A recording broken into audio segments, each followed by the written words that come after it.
All right, so hello everyone. Thank you again for attending the first ever FreeFlyer Users Conference. My name is Nate McCown. I'm a member of the FreeFlyer Technical Support Team. Just a little bit about me. I started with the FreeFlyer team as an intern in the summer of 2018, and I've been full-time on the technical support team for about a year and a half now. That, as Craig mentioned, that involves helping users learn the software through trainings, answering technical support questions, helping to document new features and test out new features. It's a lot of fun. So I'm really appreciative to be able to present this to you all today. So in this session, we'll be focused on discussing how to use a few of the new relative motion enhancements that my colleague Craig just introduced to you all to rendezvous with the International Space Station. So throughout this session, we will be taking a look at how to build a mission plan to perform a rendezvous utilizing these new relative motion capabilities. So the first thing we'll do is we'll discuss a few possible applications for our new relative motion enhancements. Specifically, we'll be covering proximity operations and rendezvous in this session. Then we'll take a look at our mission plan overview for our two approaches to simulate a rendezvous with the ISS. In the first approach, we'll be using a few of FreeFlyer's new relative motion orbit wizards.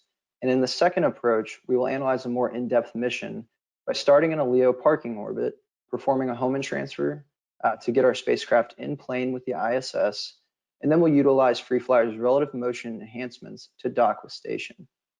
Finally, we'll review the results of our mission plans that we developed. And if we have any time, I'll show you guys a quick demo of that mission plan. So as you guys are aware, if you've been in any of the sessions throughout this week, all the attendees are and will remain muted for the entirety of this session.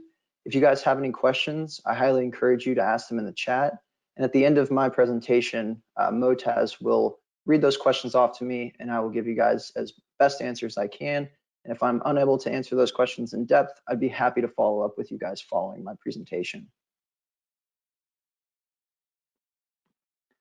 So rendezvous and proximity operations have been a part of human spaceflight activities since the very beginning. This includes the Apollo, sorry, it seems like there's some audio on this. So this includes the Apollo Lunar Orbit Rendezvous, transfer of astronauts and cosmonauts to Salyut, Mir, and Skylab, and even the assembly of the International Space Station. Over the last decade, these RPO activities have really ramped up, and they've even been joined by a new category not involving humans. So this includes satellite formation flying, on-orbit satellite servicing, or OOS, including active debris removal, which is a really hot topic in the industry right now. Just in the last month, NASA's robotic refueling mission, RRM-3, has successfully completed its second set of robotic tool operations on the ISS, which demonstrated key techniques for transferring cryogenic fluids used as coolants, propellants for the life support systems on orbit. And on the right here, you can see a visual which Craig may have showed you guys in the last presentation. And this is the new relative motion orbit wizards that are included with FreeFlyer 7.6. In today's session, we'll be focused on the in-track, which is going to be your pink line, in the in-plane orbit wizard, which is the green line. So however, as Craig mentioned in that last session, you also have the ability to create a projected circular, a safety ellipse, or even a walking safety ellipse, all in one line of script using these new relative motion orbit wizards. So in today's session, more specifically, we'll be focusing on rendezvous. So a rendezvous is a set of orbital maneuvers during which two spacecraft arrive at the same orbit and approach at a very close distance. So more often than not, these rendezvous missions are autonomous and uncrewed missions. Just a few notable examples include NASA DART spacecraft, which was an autonomous rendezvous with the dead satellite. They actually ended up bumping on accident. So maybe using these new relative motion enhancements in FreeFlyer, we could have a successful rendezvous instead of bumping. The US Air Force XSS-11, which was an autonomous rendezvous with an inspection of several US-owned space objects near its orbit. And then more recently, and even in the past week, we've seen successful crewed missions docking with station, and even a touch and go maneuver performed by OSIRIS-REx to an asteroid.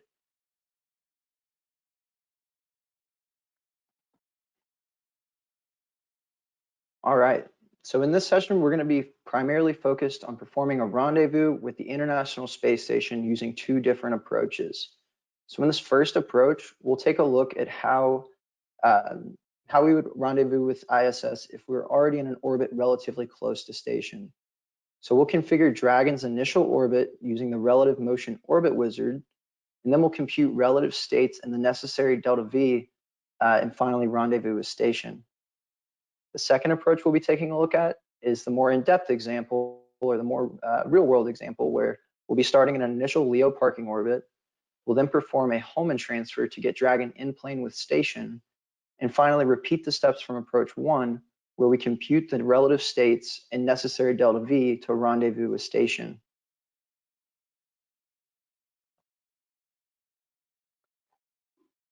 So as my colleague Craig mentioned in his previous session, the relative motion orbit wizards have been added to FreeFlyer 7.6 for configuring spacecraft objects in common relative motion flight patterns.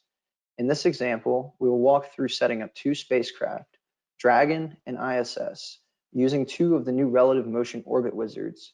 The ones we'll be using in these examples are the in-track and in-plane orbit wizards.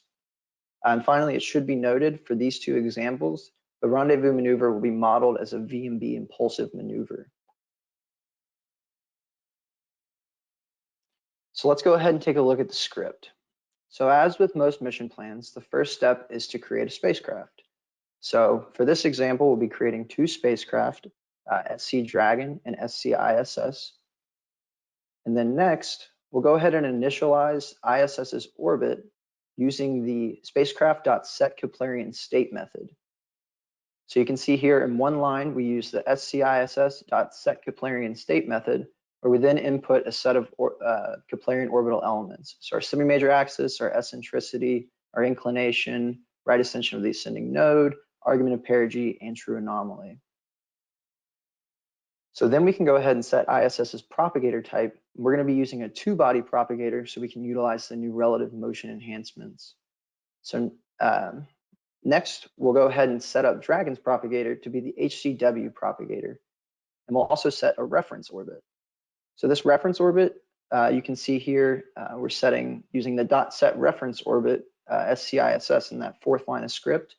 So that reference orbit is the orbit of the primary spacecraft used when propagating a secondary spacecraft using the HCW, or Hills-Closey-Wiltshire equations of relative motion. The reference orbit is specified in Keplerian elements with respect to the MJ2000 Earth equator frame.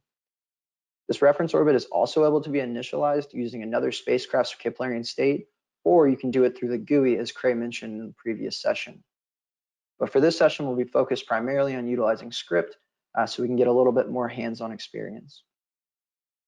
So once this reference orbit is set, it will be propagated using a two-body Keplerian propagator when the spacecraft is stepped. Finally, down here at the bottom, you can see once we've set that reference orbit, we can go ahead and set up Dragon's orbit utilizing the new spacecraft.orbit wizard relative motion in-track method. So in this example, you can see we use the spacecraft.orbit wizard relative motion in-track method, where we initialize our first argument is going to be the primary spacecraft object. So that would be the ISS in this scenario. And that 100 kilometers is the in-track separation that we're specifying.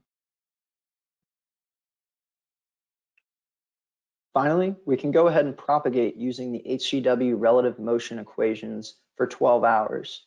And during this propagation, we're going to be stepping ISS. We'll then be synchronizing our epochs by stepping Dragon to have the same epoch as the ISS.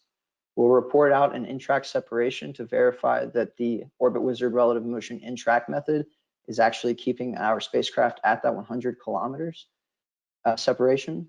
And we'll also be plotting a separations plot for us to analyze. So this will include, on the x-axis, we'll have this Dragon's epoch, and on the y-axis, we'll have three series. We'll have the cross-track separation between Dragon and ISS, the in-track separation between Dragon and ISS, and finally the radial separation between Dragon and ISS. And you'll notice throughout this presentation, this will be a common theme. We'll be analyzing these separation plots so we can further see how this rendezvous will work in FreeFlyer. So looking at our first separations plot, we can see that by setting up Dragon utilizing the Orbit Wizard relative motion in-track method, we have an in-track separation of 100 kilometers. And this is expected. So that will be the green line on the plot up there at 100 kilometers. So this is a constant because we've set this up using that new relative motion Orbit Wizard. You'll also notice that we have a radial separation, which is the orange line of 0, and an oscillating cross-track separation between -8 and 8 kilometers. If you remember the GIF from previously, or even in Cray's presentation about the in-track Orbit Wizard, this oscillation is expected because we're going to be along the y-axis of the primary spacecraft object, and we'll be oscillating up and down on that y-axis. And this is also useful for keeping that same ground track as Cray mentioned in his previous examples. So now let's look at the fun stuff. So we can look into rendezvousing with station, and it's just a few simple steps in the new FreeFlyer 7.6. So the first thing we do is we're going to set up a time span interval, delta t. We'll set this to be equal to 1 hour, which will be used in computing the delta v a few lines down. So we also need to set up an array for this future position to set the future relative position of a rendezvous and an array for the outputted computed future velocity of the future state. Next, we can compute the required delta v and relative velocity for a future relative position in ISS's V and B frame. So we do this by using the new relative motion utilities.compute delta v HCW method, where Dragon is going to be the first argument, that's the secondary spacecraft. ISS is the second argument, or the primary spacecraft. The future position and delta t are defined above, and that 1 stands for the V and B frame. And although this method has a lot of arguments, if you're using this in script, you'll notice that the IntelliSense, which you've seen examples of in the previous demonstrations, the IntelliSense will walk you through step by step of what inputs you need for each argument of that method. It should be noted that you also have the option of computing the delta V in a number of different coordinate systems, not just the V and B frame. You have the option to use the MJ2000, LVLH, RIC, or even the new coordinate systems that are included along with the relative motion enhancements. So that includes the LVC cylindrical, the RIC cylindrical, or even the RIC spherical.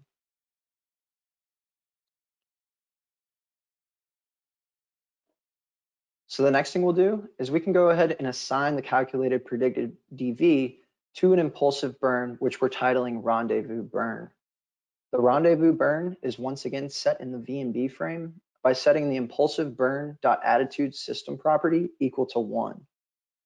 Then the burn direction in the velocity, normal, and binormal directions, since we're using the V and B frame, are set equal to the values calculated using that compute delta V HCW method.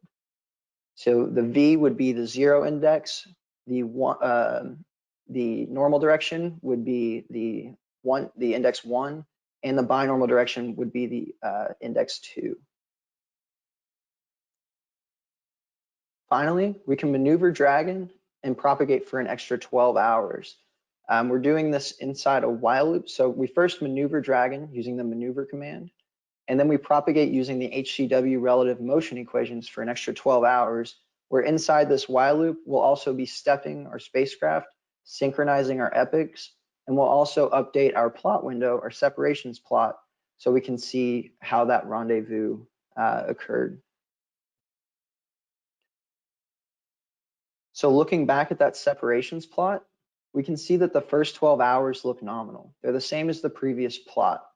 So this, you can see that our in-track separation stays at 100 kilometers, our radial separation is at 0 kilometers, and our cross-track separation is oscillating between -8 and 8 kilometers. At that 12-hour mark, where that start graphic is on the graph, we can then perform our rendezvous maneuver, where we're planning to rendezvous a station or match positions in that 1 hour time frame, or after that 1 hour time frame.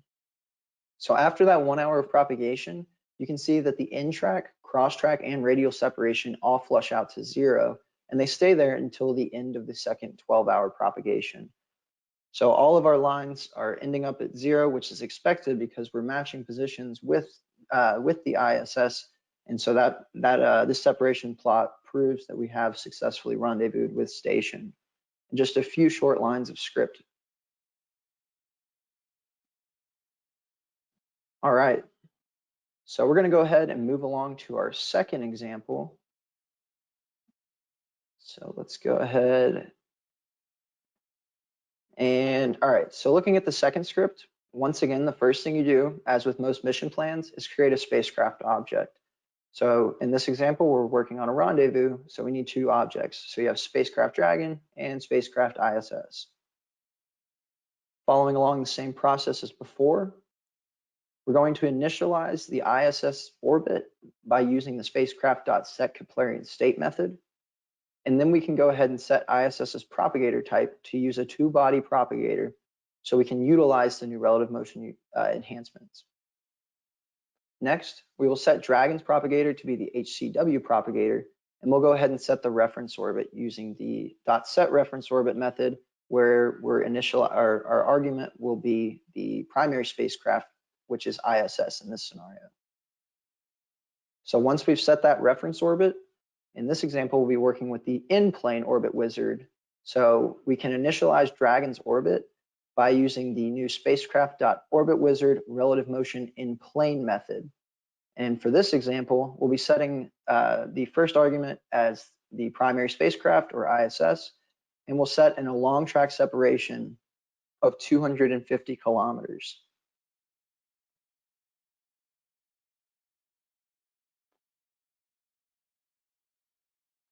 So finally, we can go ahead and propagate using the HCW relative motion equations for 12 hours, where we'll once again be plotting the cross-track, in-track, and radial separations between Dragon and ISS to create a separations plot for us to analyze. So we simply do this in a while loop where we step our primary spacecraft, synchronize our epochs using the step 2 method. We'll be reporting out the in-track separation between Dragon and ISS, and adding points to our separations plot, the cross-track, along-track, and in-track separations. Or I'm sorry, cross-track, radial, and in-track separations. So before we rendezvous, let's go ahead and look at our separations plot so we can see how the relative motion in plane orbit wizard works. So looking at this plot, we can see that by setting Dragon up using the orbit wizard relative motion in plane method, we have an in-track separation of 250 kilometers, which is expected, a radial separation of 0, and the main difference between the in-track and the in-plane is you'll notice that the cross-track separation is 0. So this is expected because we're already in plane with station. There's no oscillation. We're already right along that y-axis, and so we have no oscillation in that cross-track separation.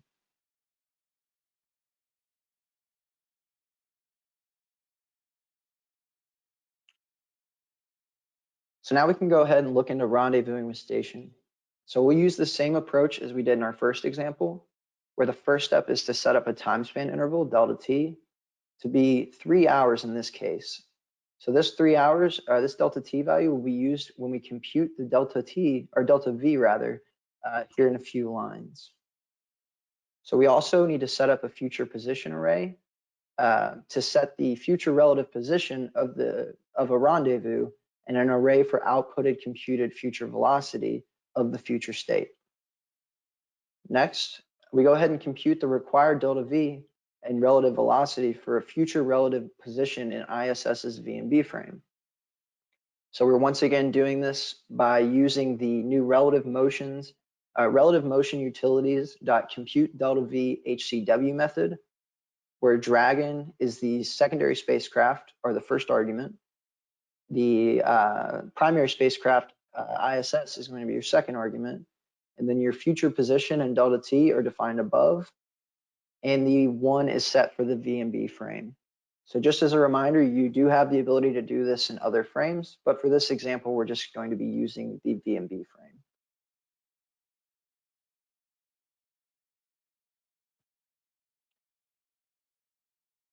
All right. So the next thing we need to do is we're going to assign the calculated predicted DV to an impulsive burn, once again titled Rendezvous burn. So we simply initialize this with an impulsive burn and give it an instance name So this is our rendezvous burn. So this rendezvous burn is set to the VMB frame, once again, by using the impulsive burn.attitude system property. And we're setting that equal to a value of 1. Then we can go ahead or the burn direction in the velocity, normal, and binormal directions are going to be set to the values calculated using the compute delta V HCW method. So because we're in plane, we'll expect that the largest dV is going to be in the velocity direction, but we will have small values in both the normal and binormal directions as well. So that's why we're assigning all 3. And then finally, we can go ahead and maneuver Dragon and propagate out for an extra 12 hours to see our results. So once again, we're maneuvering using the maneuver command. We're maneuvering using that rendezvous burn that we just assigned above. And then we're going to propagate using the HCW relative motion equations for another 12 hours. And inside this while loop, we'll be stepping both our spacecraft, synchronizing our epochs, and updating our separations plot. So looking at the separations plot, we can see that the first 12 hours look the exact same as the previous plot, where our in-track separation is set to 250 kilometers, our radial separation is around 0, and our cross-track separation is 0 since we're already in plane.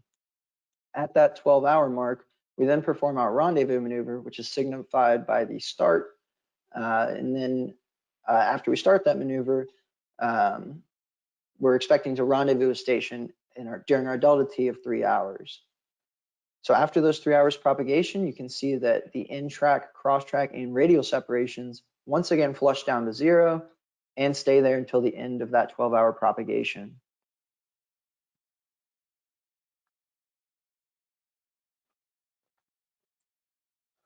All right, so we're going to go ahead and move along to our second example, which is a little bit more in-depth example. So in this example, we'll be starting in a LEO parking orbit. We'll then perform a Hohmann transfer to get Dragon in plane with the ISS. So we'll walk through a little bit of how to calculate the values necessary for Hohmann transfer in FreeFlyer. And then we'll use FreeFlyer's new relative motion capabilities to rendezvous a station. Excuse me.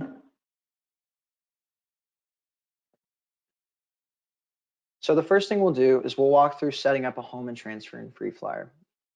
So the first thing we do is to calculate a Hohmann transfer is to set the semi-major axis values. So we'll first start by setting the ISS to have a height or an altitude of 400 kilometers.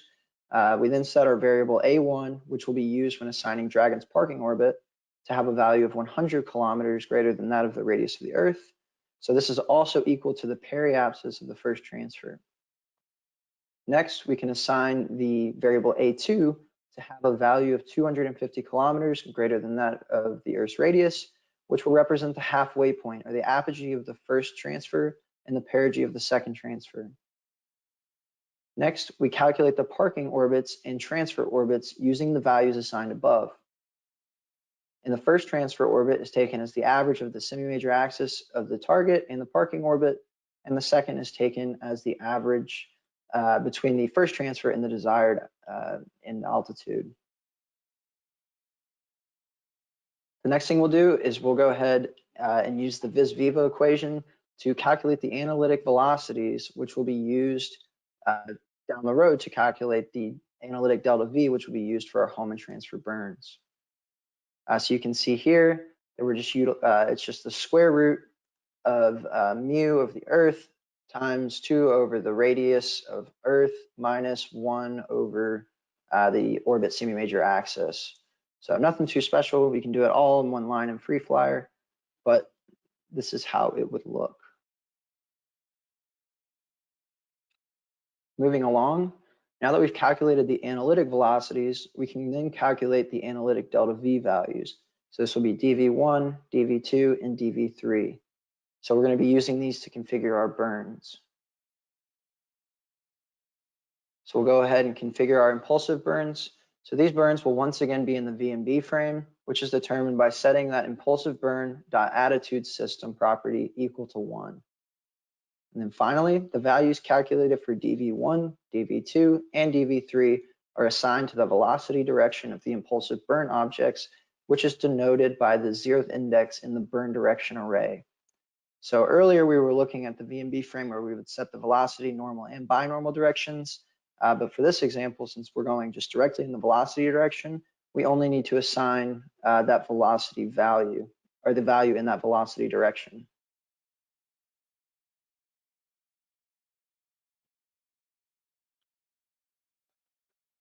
Okay, so the next thing we'll do is we'll go ahead and set up Dragon's initial parking orbit. So we first set the primary spacecraft, which is our ISS, to use a two-body propagator. Then we can set the Dragons, Dragon to utilize an HCW propagator, and we'll go ahead and set the reference orbit, which once again, the primary object will be the ISS. So we simply use that .set reference orbit method with the ISS as the primary spacecraft. Once we've done that, we can configure the initial parking orbit for Dragon where A1 was calculated, So where A1 was calculated on the previous slide and is set to be a value of roughly 6,478 kilometers. All of the other Keplerian elements are set to 0 except for the inclination, which we have a slightly inclined orbit of 51 degrees. Or I guess it's a little more than slightly inclined.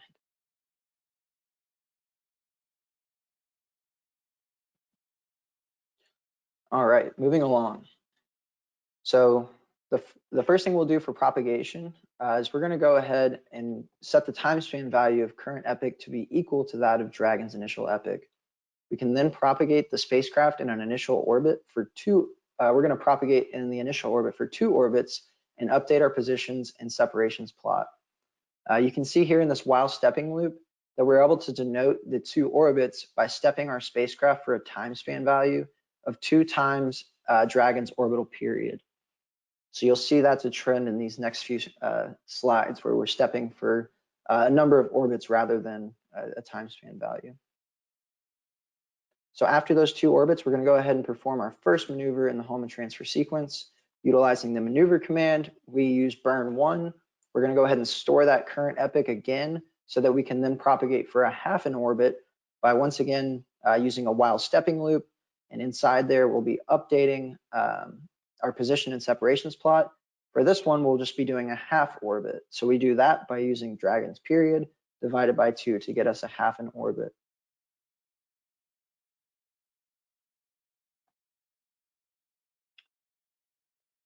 So after that half orbit, we can go ahead and perform the second maneuver of the Hohmann transfer sequence. So after we've done that, the way we do that is once again by utilizing the maneuver command, maneuvering Dragon using burn 2. So this will be our second transfer burn, storing that current epoch so we can then propagate for another half orbit using this while stepping loop. And once again, storing or updating our plot windows for our position and separations plots.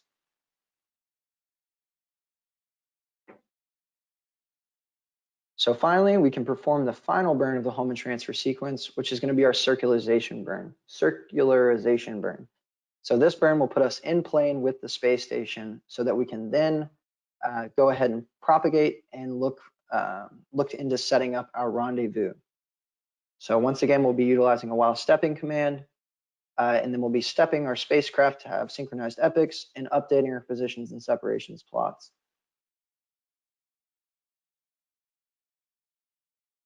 So now we can look into rendezvousing with station. We use the same method as our first 2 examples where we first set up a time span interval delta t to be, for this example, be 1 hour, which will be used in computing the delta v a few lines down. We'll also set up an array for future position to set the future relative position of the rendezvous and an array for outputted computed future velocity of the future state. Next, we can compute the required delta V and the relative velocity for a future relative position in ISS's VMB frame. Once again, we're doing this by utilizing the relative motion utilities.compute delta V HCW method, where Dragon is our secondary spacecraft, ISS is the primary spacecraft, the future position and delta T are defined above, and the 1 is for the VMB frame.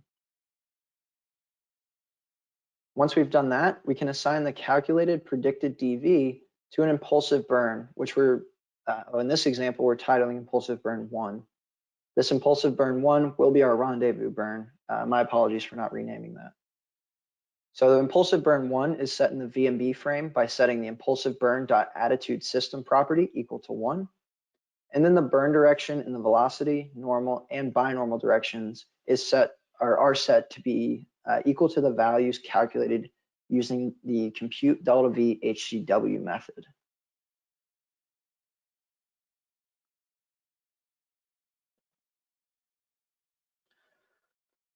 So finally, we can maneuver Dragon to generate, and in this example, we'll be generating a burn report. And once we have maneuvered, we step to our future epoch to verify a successful rendezvous and propagate once again for an extra 12 hours to see our results. So we'll maneuver using impulsive burn 1, which is also our rendezvous burn. We then assign a time span value, future time, to be equal to that of Dragon's epoch before we do this after we do this final maneuver. We'll set this time span value, future time, to be equal to 3 hours past Dragon's current epoch. We'll then step to this future burn, or this future time span value, to ensure we have a successful rendezvous. You can also report out the predicted future position and actual future position. So that future position that we assigned are calculated earlier. And then also you can get the actual future position by using the SC spacecraft.getRelative Cartesian position method, where we're doing the primary object spacecraft ISS. Finally, we can propagate using those HCW relative motion equations for 12 more hours. So we'll do this with a while loop, and then we'll propagate for 12 hours. And inside that loop, we'll be synchronizing our epochs, and we'll also be updating our positions and separations plots. So the first plot we'll take a look at is going to be our separations plot. So you can see that the along track separation is gradually declining as we're performing our Hohmann transfer maneuvers. Then once we're in plane, we can see the start of the rendezvous maneuver roughly around 28,998.1. So this is Dragon's epoch on the x-axis. And at the end of that maneuver, so 1 hour after, you can see it's signified by the start and finish on the graph there, that at the end of that 1 hour maneuver, or after that maneuver, after 1 hour, you can see that the separations, once again, it's a similar trend to the two examples prior, they're flushing out to 0.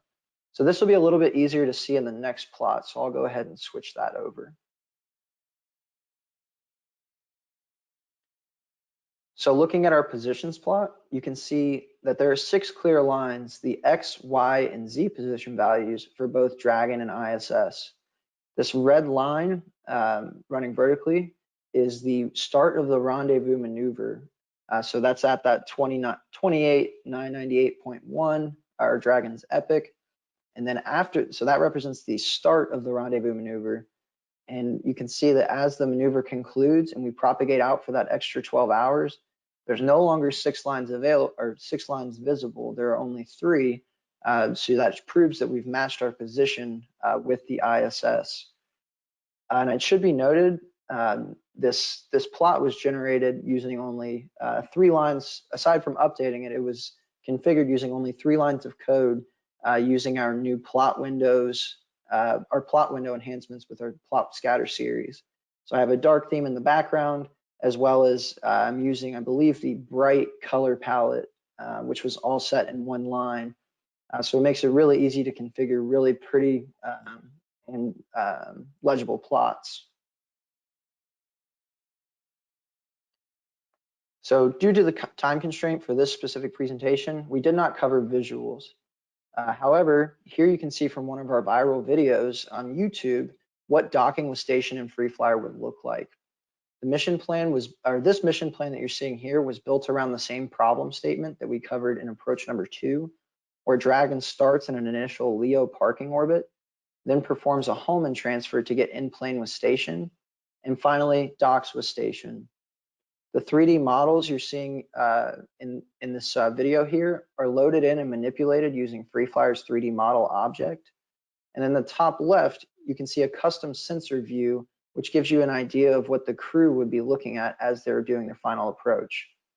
So it's pretty neat, and this view in the top left is what the crew would have been seeing just a few short days ago when they've successfully docked the station.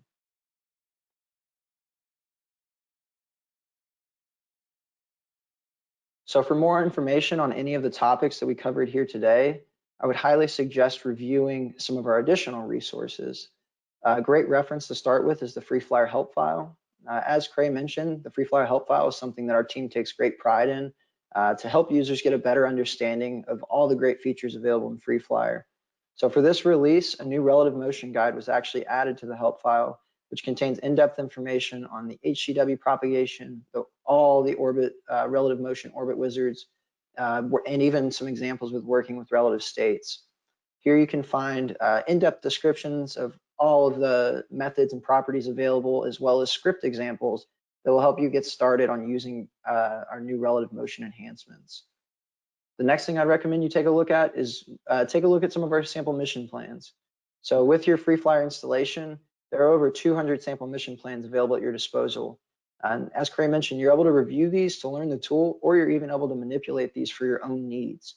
So you can find examples for our new relative motion enhancements by looking at the spacecraft propagation folder or the sample mission plans with new features folders, which can be found on the home screen of FreeFlyer.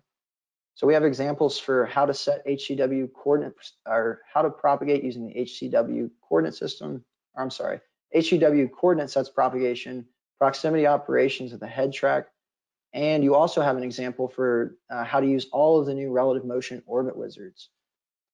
So being that there is a few extra minutes, actually, I'll go ahead and walk you through one of our new demonstration mission plans. So this demonstration mission plan here can be found on the home screen of FreeFlyer. So this is FreeFlyer 7.6.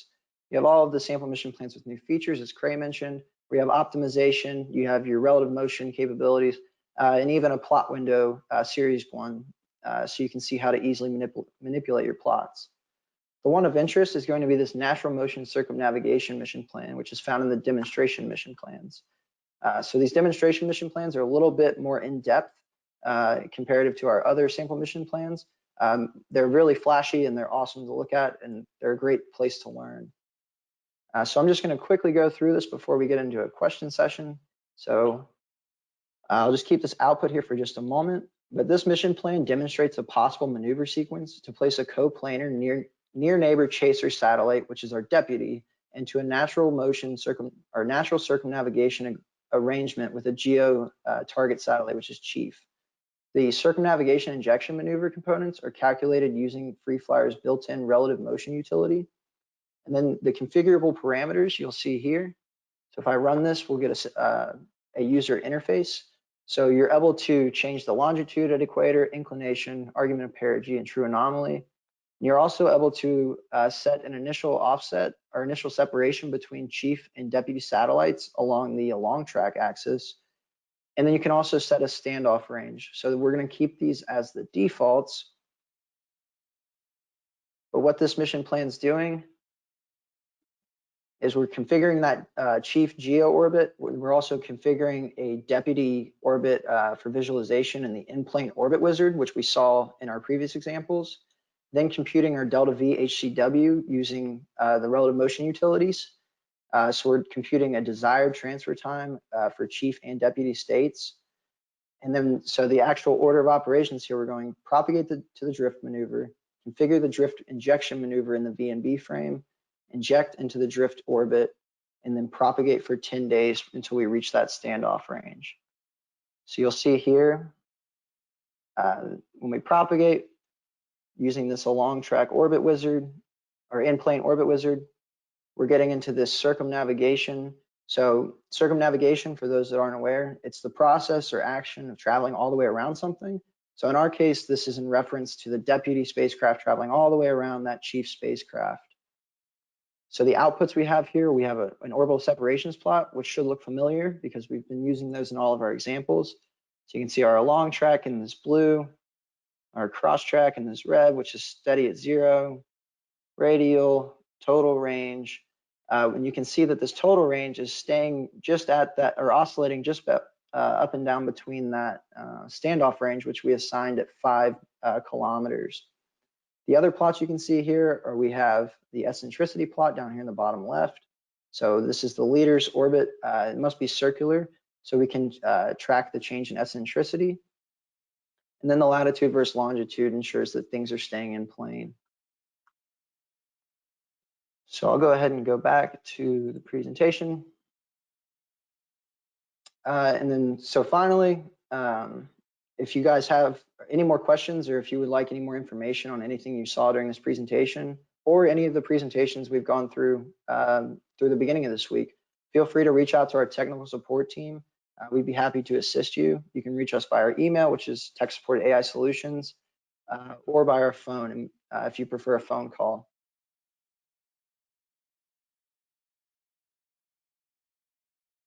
The first set of the questions that came through is regarding the propagators. So can the primary spacecraft use a propagator other than two-body? Yeah, absolutely. So I know Craig briefly covered this in the last session, but I just used two-body for this example. A little bit better answer, I guess, would be that it's best to match the fidelity of the primary and secondary spacecraft propagators.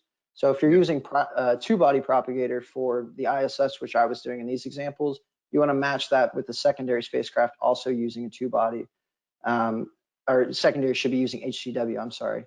If the primary is using RK89, then you should also be using that for your secondary. Yeah, that makes perfect sense. Thanks, Nate. Sure. So another question, does FreeFlyer throw warnings or errors if assumptions needed to use the HCW equations are not met? Sorry, I think you cut out for just a second there. Could you repeat that? Yes, sure, excuse me. So does FreeFlyer throw warnings or errors if the assumptions needed to use the HCW equations are not met? No, so FreeFlyer gives you a lot of liberties when you're using our software. You're allowed to use the HCW propagator even if the primary is not in a circular orbit, or the secondary is far away from the primary. You'll notice in our documentation that it does mention that for the best use case, you should be in a relatively close orbit to get the optimal answers. But we feel that the HCW propagator can still give us some useful insights even if the assumptions are not met. Okay, that's clear. So earlier in your slides, you talked briefly, or you were saying that one of the use cases of these new features is ADR, active debris removal. FreeFlyer can support that, right? Absolutely. Yeah, and these features specifically that I covered today can be used for analysis and modeling of the relative motion of active debris removal. So I don't have an example for that right now, but I'd be happy to make a ticket in our tracking system to include a sample mission plan in our next release so you guys can see how that's done. Absolutely. So this is the last question for you, unless we get more, and we have some time. So please, if you guys have any questions, any things that you would like to learn about FreeFlyer, perhaps not specific to this, but just the software at large, let us know. So Nate, this is about the video that you showed earlier. Sure. How did you make the porthole window view in that video? Let's see here. This video here you were talking about? Yes. Yeah, so this view in the top left here, it's a custom sensor view. So we're actually having a viewpoint. If you notice that the front of Dragon's capsule is open down, I guess I can use my mouse, down here. So this is actually a viewpoint that's coming from the inside of that 3D model object, pointed directly at the docking port for ISS. And so we've overlaid it with a window overlay. So these crosshairs here you're seeing are going to be the actual sensor view, and that window, or the outside you're seeing here, is going to be the inside of that 3D model.